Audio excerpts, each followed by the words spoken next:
Warning. If you are watching this, I advise you to turn down the volume or take out the earplugs if you have any. I have given you a warning because there will be a lot of screaming.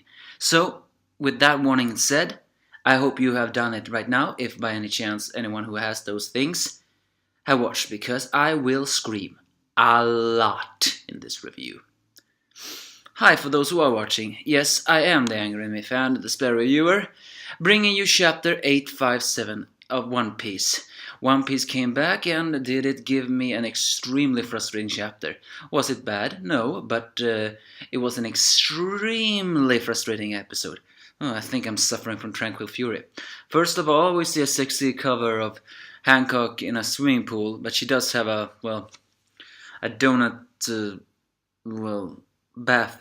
No, not bathtub, that was the wrong word. Tub. Although for a moment there I thought she looked like Robin. I guess that was one of the 6 faces. Either way, why am I so angry? Well, because... Why the hell must Bege be so hyped up? God freaking damn it! Are you now gonna say he's the strongest of all the supernovas?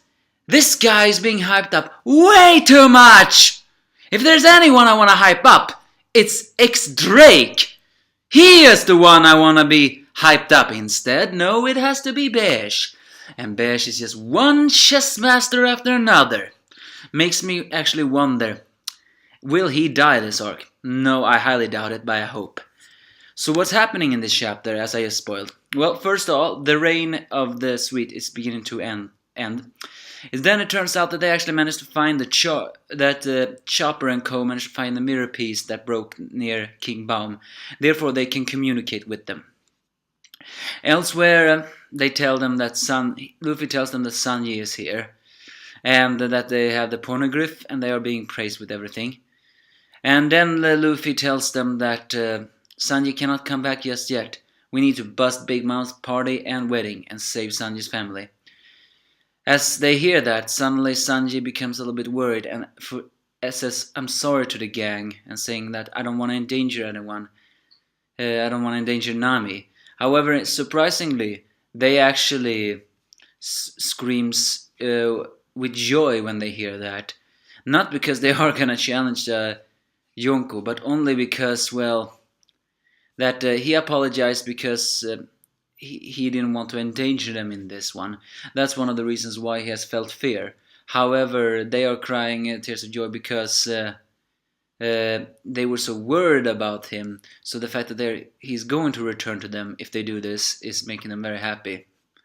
And even Nami says that you will come back. But she does says the harsh line that I will never forgive you from this, from throwing her into the depths of fear. And I gotta say, at the beginning when I saw that, I actually felt, oh, Nami, what's your problem? But at the same time, you have to realize that Zoro said that a long time ago too.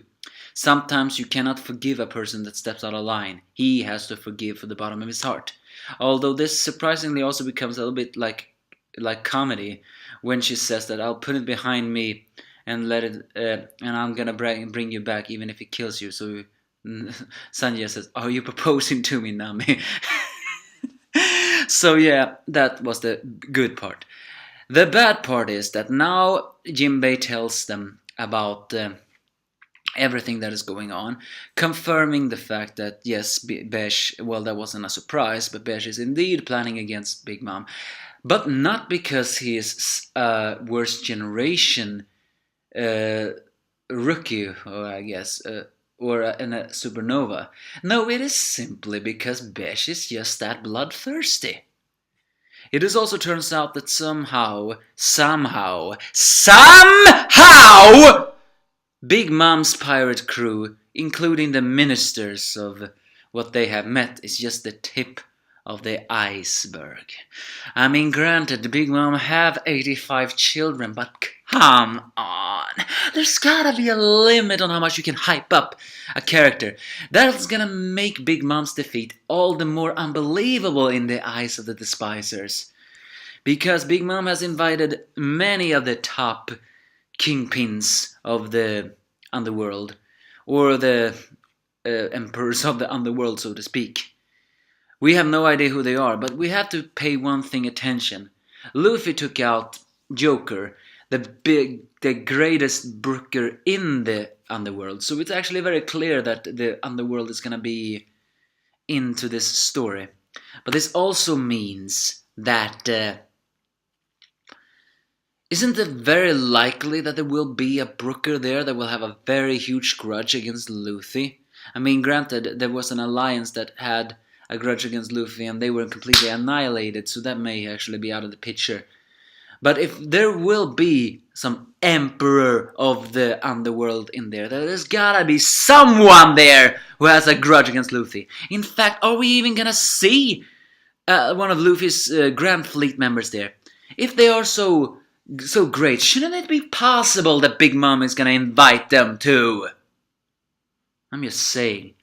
The Yontawa... Now I'm actually beginning to buy that dumb theory that Bartolomeo and Yontawa fleet are actually gonna be at that wedding. Why am I buying that? Well, because Bartolomeo said they were used to be a gangsters, a mob, or they even... And he was a kingpin in the East Blue. And Yontawa fleet, well, they're just a big armada, so I wouldn't be surprised. But then again, Bartolomeo has only loyalty towards Luffy, so I see no reason why he should have been working for Big Mom. Then again, it may just have been out of fear. Who knows? And then Jinbei begins to tell about the unbelievable story on how dangerous Bege is. Turns out that he, along with 5 other mafias, were the greatest mafias in where he came from, the West Blue. And it turns out that, well, Bege was quite a sadistic guy. He even took a note from The Godfather and cut off a head of a horse.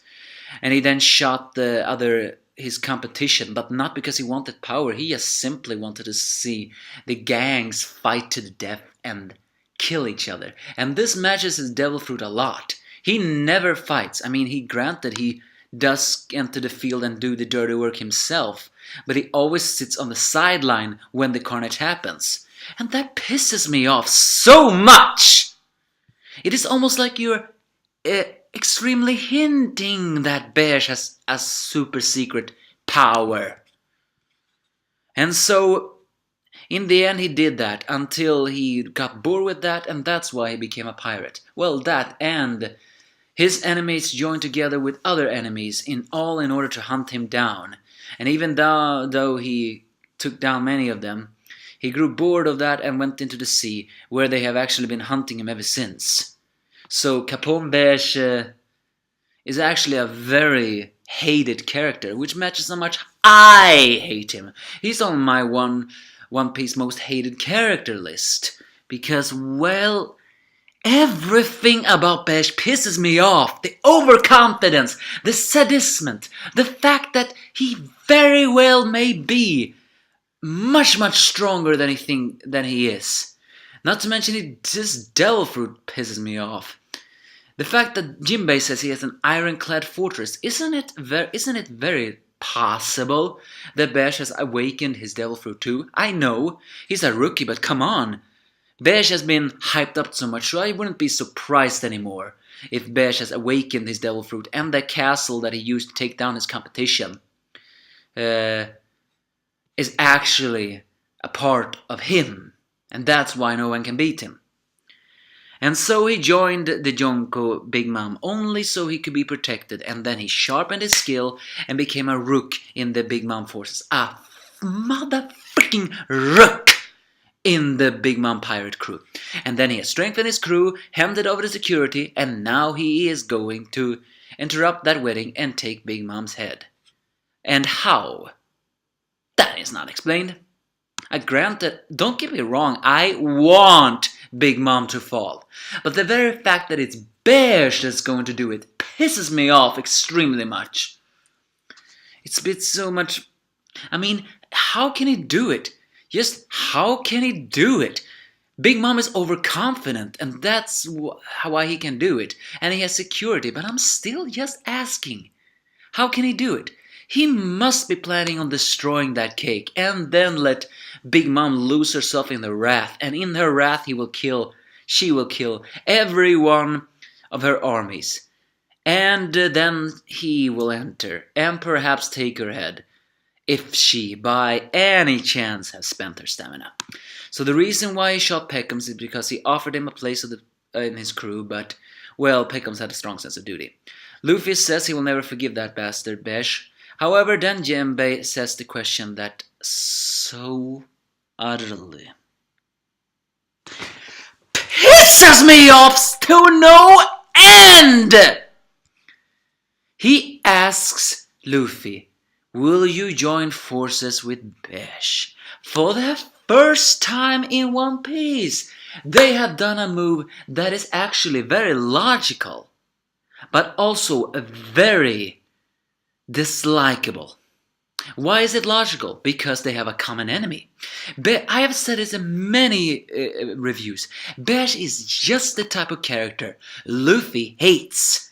The sadistic, the overconfident, the one who doesn't treasure his comrades, the backstabber. Everything about Bege is something Luffy should hate.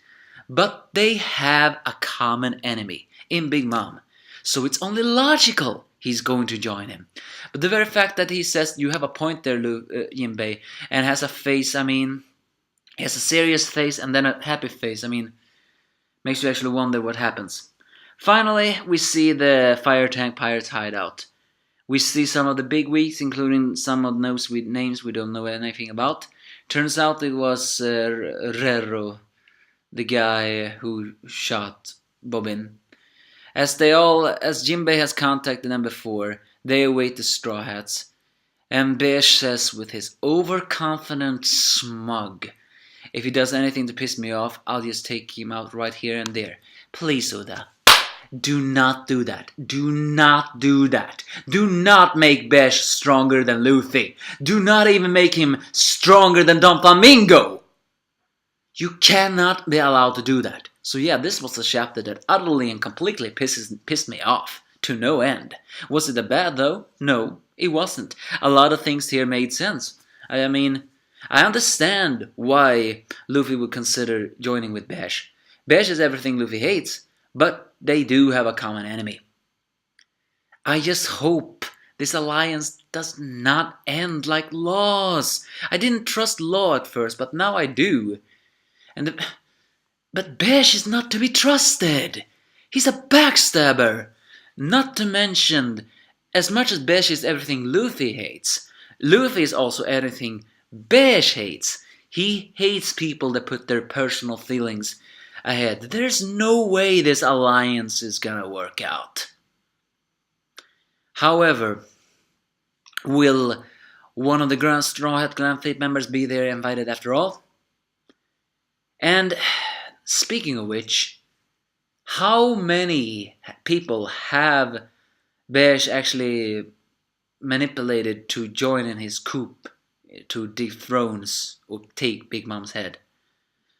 I don't know.